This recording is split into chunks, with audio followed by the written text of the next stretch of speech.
If you've been to the store, you've probably seen an increase in beef prices, and not just by a little.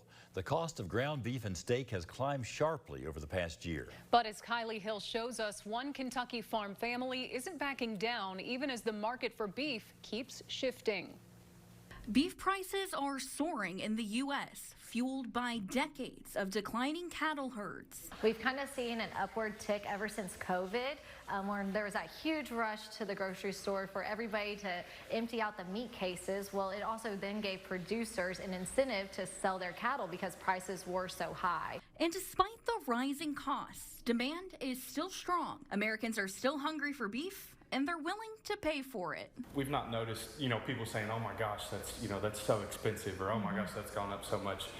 It's been pretty steady. Reed and Amanda Hall have been farming together in Scott County since 2013 and say the industry has experienced constant changes. It makes it very hard sometimes to continue to sell local beef because sometimes we actually can make more money if we sold our animals, to continue on to the feedlots out west or at the stockyards here locally. New numbers from the U.S. Bureau of Labor Statistics show beef prices continue to rise. In June, the average price for a pound of ground beef hit $6.12, up nearly 12% from last year. Steak prices also rose, jumping 8%, averaging $11.49 per pound. At Halstead Farms, the goal is to keep prices competitive. I went over January and February and kind of set things, and I imagine that's where we'll stay for foreseeable future until that makes no sense anymore. Even though the Halls don't expect beef prices to drop anytime soon,